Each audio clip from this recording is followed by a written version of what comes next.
Today's movie is a special request from Patreon supporter Nicholas Tassone, who asked me to review the movie The Fighting Fists of Shanghai Joe. Or The Fighting Fist of Shanghai Joe. Or just Shanghai Joe. You know what, even though this does have some martial arts stuff in it, the movie's technically Italian, so I have a feeling it probably has a bunch of other titles too. In any case, I haven't done a martial arts movie or a western in a while, so this is a great way to kill two birds with one stone. Too bad there's not any dinosaurs in it, or I'd be set.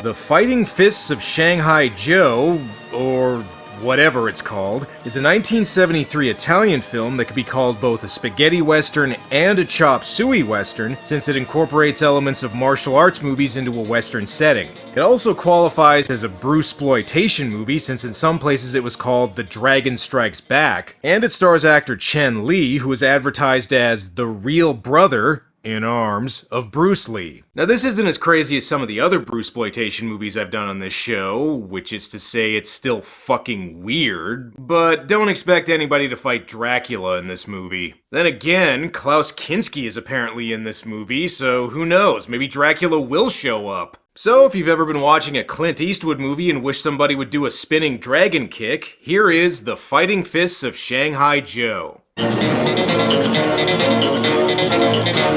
Or whatever the hell that just said.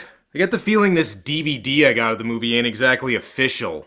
So the movie begins in 1882 San Francisco, or Saint Francisco, I guess. Right away we're introduced to our main character, Shanghai Joe, who I assume got that name because he's from Detroit. And just how can you tell he's a martial arts master? Because he impresses a couple kids with some yo-yo tricks. Hopefully he doesn't also tell them he has candy in his stagecoach. Anyway, Joe's in San Francisco looking for work. You are looking for a job? Yes.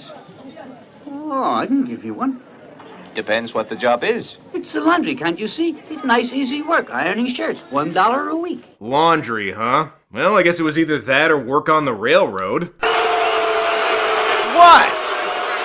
Wait, what am I saying? This is the Old West. You don't need a job. You could just make money by robbing a bank. Or selling nude photos? I'd like a ticket to Texas, please. Joe buys a ticket to Texas, which kinda makes me wonder why the movie didn't just start with him there. I guess they wanted to make sure people were racist to him in different states. Hey, where are you going? I'm going to Texas. Here's my ticket. Okay, but you ride up there on the top. Why, I paid like everyone else. You're not like everyone else. What do you mean? He's dubbed over and pretending this is actually America just like everyone else. Well, look on the bright side, Joe. At least this leaves a good spot for the opening credits.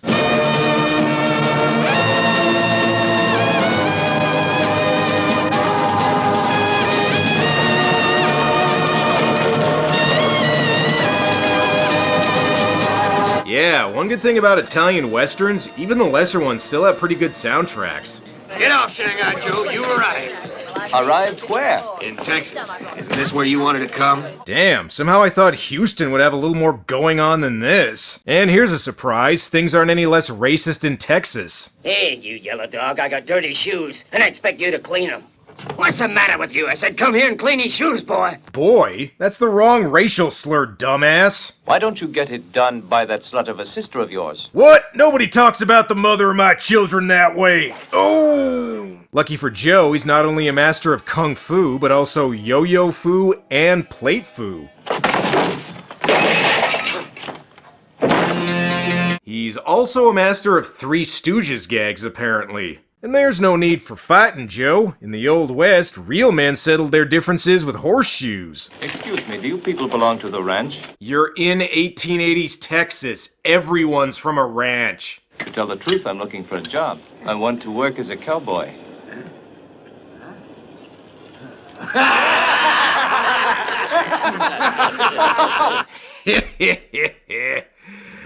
Alright, if you're up for it, you can start tomorrow. Just kidding. These guys just say more racist shit to him, too. Joe tries impressing the ranchers with his skills. Unfortunately, he just broke his hand and can't work now. Keep your eye on me, because I'll only do this once.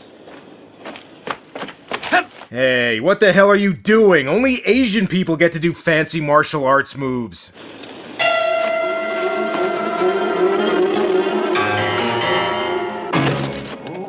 See? Told you. Instead of hiring Joe, the ranchers decide to try and kill him, although I don't know if messing with a guy who just hammered a nail with his bare hands is a great idea. Look,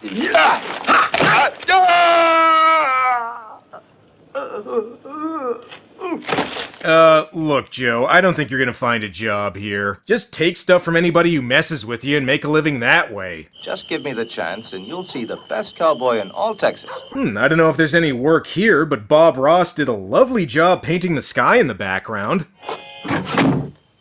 Howdy, Chink. Evening, honky. I'm starting to think Joe should have stayed in China. At least there, everyone he met didn't immediately try to fuck with him. But hey, maybe some gambling will smooth things over. Joe impresses everyone with his poker skills, but ironically enough, he loses all his winnings when they play a game of mahjong. And see if you can guess where this scene is going. That's right, everyone tries to kill him, so he just beats them up. Well, this place probably isn't going to give you any work considering you beat up all their ranch hands, so on the road again. Believe it or not, Joe meets some people who don't immediately try to fight him and instead offer him a job. I guess somebody finally figured out a guy who basically has superpowers might be useful. Joe gets a job working for a rancher who's illegally smuggling in cattle from Mexico. But where's the cattle? Right in front of your eyes, can't you see him? Oh wait, did I say cattle? I meant Mexican slave laborers. I thought slaves were a thing of the past in America. What do you mean, they're not slaves? We give them a salary of 1 cent a year, which still technically counts as payment, so it ain't slavery. However, on the way back to Texas, they spot some federales. Looks like they'll have to let the slaves go. Or just randomly start shooting them. Calm down. Can't leave a single witness. Maybe you're not leaving witnesses, but you're leaving a hell of a lot of dead bodies. I think somebody's gonna figure out something happened here. Well, that does it. Slavery's one thing, but if you want Joe to shoot him, you're gonna have to at least offer him a bonus first. One of the slaves managed to survive, and I think I know why. It's not the first time it happened. They're afraid that if some peon survives, he'll tell the soldiers who the recruiters are. See, he's voiced by Edward Mannix. That means they have to make sure he has more lines. Joe sends the surviving slave on his way. Well, guess that's the end of that. Oh, what the hell, Joe? How could you allow yourself to get captured? I thought you had, like, magical ninja powers and shit. Joe gets taken to see Spencer, the guy who was smuggling in the Mexican slaves, and judging by the way he's dressed, I'm guessing he also runs an evil chicken restaurant on the side, too. And if you're wondering why Spencer doesn't just shoot Joe right now... Hey! Yeah, that's right. Joe gets to play Matador. What is it with these Bruceploitation movies and having a scene where a guy fights a bull? Here's hoping Joe has the same skills as Bruce Lee with one E.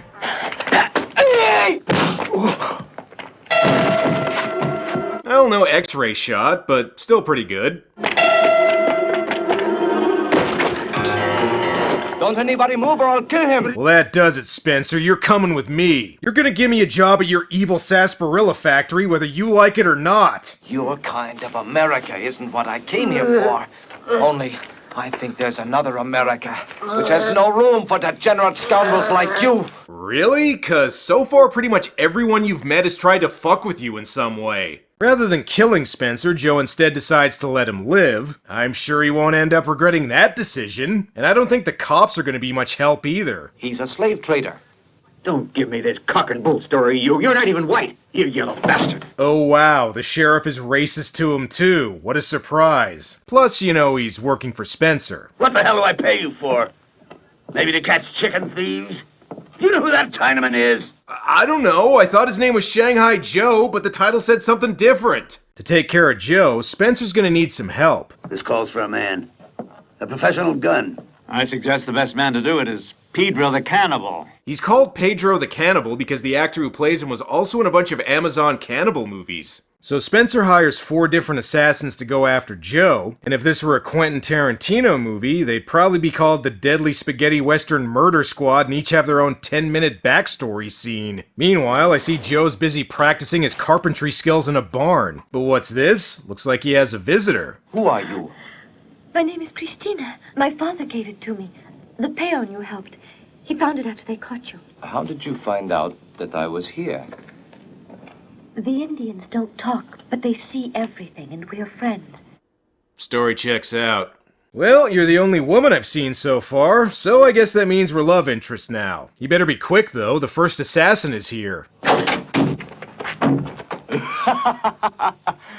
Oh, sorry, am I interrupting something? I can come back later. Oh, that's it. Racial slurs are one thing, but nobody cockblocks Joe. I wanted to give her some wood, but here, you have some. Despite all of Joe's martial arts moves, Pedro the Cannibal's one weakness? Vegetarian broth. Well, now that Pedro's taken care of, Joe and Christina can continue where they left off. We'd like 2 rooms. Dude, she was giving you some pretty big signals earlier. I think you can get 1 room. There's 1 room only for the senorita. And you? I'll sleep in the stable. Good night. This guy's name should be Oblivious Joe. And here's a shock. Turns out leaving Christina alone wasn't such a great idea since she ends up getting kidnapped by the next assassin. Huh, where's Christina? I sure hope I wasn't too forward last night and scared her off. I'm not sure who this guy is, but he kinda looks like if Joe Walsh from the Eagles was an Undertaker. Ah, come on, that's not gonna work. When are the guys in this movie gonna learn that people from China are basically wizards?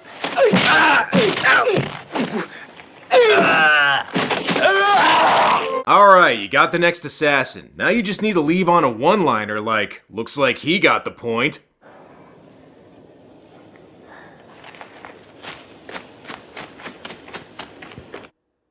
Or not. Joe rescues Christina. Unfortunately, she's come down with a fever, and I don't just mean yellow fever. And sure, leave her all alone again while you go to get a doctor. I'm sure she'll be fine. Excuse me, sir. Where can I find a doctor? I'm a doctor, but fair warning, it's the 1800s, so if she's got a broken leg, the prescription's just gonna be to shoot her. But before Joe can get a doctor, we have to watch Italian Maverick try to swindle Boss Hogg here. 3 jacks to beat. Dump her behind the bar. Fun fact, in the Old West, that actually wasn't against the rules in poker. This guy is actually another one of Spencer's assassins, and according to the credits, his name is Tricky the Gambler, and the last guy was called Burying Sam. Okay, instead of Deadly Spaghetti Western Murder Squad, these guys should just be called the On the Nose Gang. If you're the one that's looking for the doctor, better hurry. He's in the saloon getting blind drunk. Again, it's the Old West, so that's normal. Back then, doctors carried rubbing alcohol for themselves, not the patient. I smell a trap. Jeez, the stunt double they're using for Joe here is really unconvincing. Just kidding, Joe pulled a switcheroo. Because Bruce Lee already had a monopoly on white tank tops, CHEN LEE had to go with a leather vest, which kinda makes him look like he should be setting up lights at Woodstock, but whatever.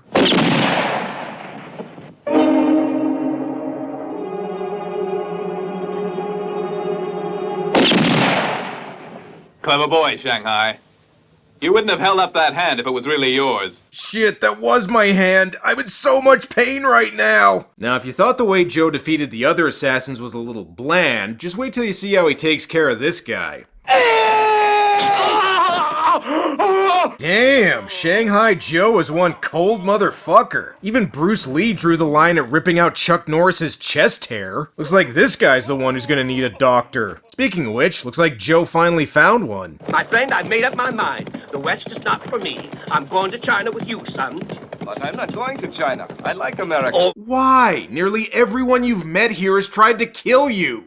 Alright, here's some morphine. She'll still have a fever, but on the plus side, she won't care. Now, you may remember at the beginning I mentioned Klaus Kinski is in this movie, and now that we're over an hour in, you're probably wondering just where the hell is he? Across a fruited place, America. Ooh. See, there he is. I guess he was waiting to make sure his check cleared and he had a free afternoon to do his scenes. I'm glad I bumped into you. You're why? Because you're going to tell me where that Chinaman's got to. Unfortunately, there wasn't enough in the budget to afford Klaus's real voice. Down, on the ground. Fun fact, these knives weren't part of Klaus's costume. He just always carries those around. He manages to find out where Joe is, but so far Joe's managed to take care of himself against the other 3 assassins. He should be fine, right? Shit, even Joe's powerless against the most famous actor in this movie.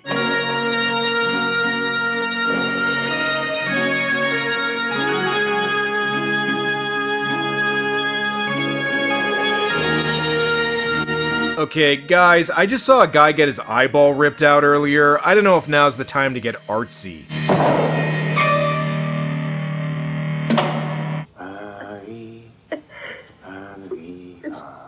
Oh look, Klaus is playing a game he used to play with his daughter Nastasia. It's called If You Tell Anybody About This, We'll Both Get in Trouble. You're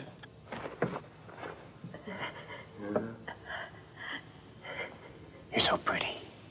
Pretty. Okay, I've said this before and I'll say it again. I don't think Klaus Kinski was given any direction. I think he just showed up on set, acted weird and creepy, and then they just used whatever footage they could. How the hell is Joe gonna get out of this? Oh, I had no idea Joe was also a master of handstand foo. And that's it for Klaus Kinski. How long was he in this movie? Okay, I guess that's good enough to be second billed in the credits. And in case anyone still doubted that Joe was one cold-hearted motherfucker... It's from Jack.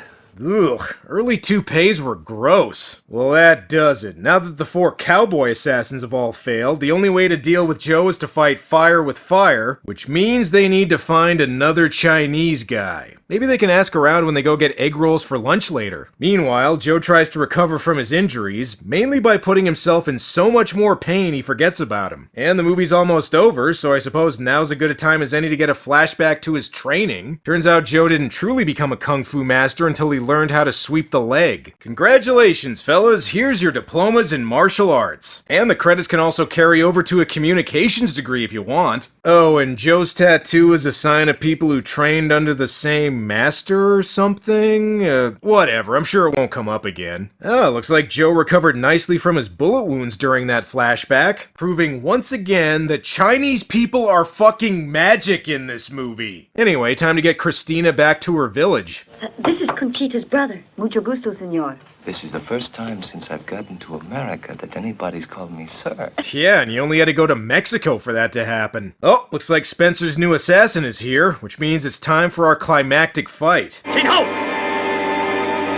Hey, I think you're a little lost, dude. The 5 Deadly Venom set is that way. Either this guy was a student of the same teacher as Joe, or he got the same fake tattoo from a gumball machine. Anyway, time to fight.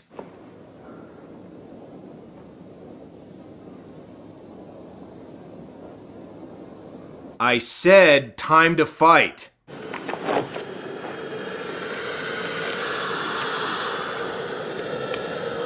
Okay, come on! Start hitting each other already! You know, in the middle of this martial arts fight, I'd love it if Joe just pulled out a gun and shot this guy Indiana Jones style. And why the hell did you bring 2 sets of weapons? Killing Joe would be a lot easier if he didn't also have a sword. See? What'd I tell you? What the hell? I was just joking about pulling out a gun earlier. And the hero's supposed to do it, not the villain. Alright, Joe, this is where your training is really gonna come in handy.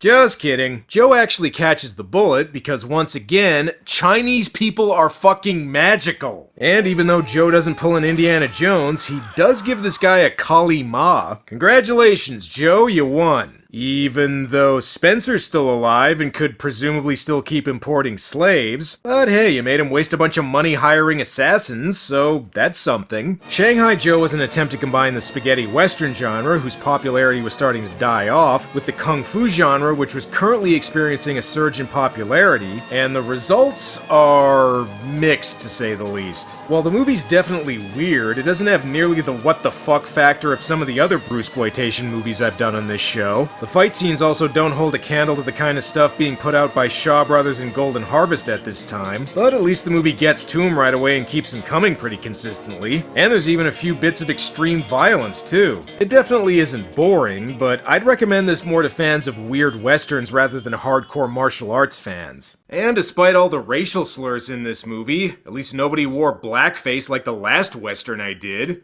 Well, that's all for now. Until next time.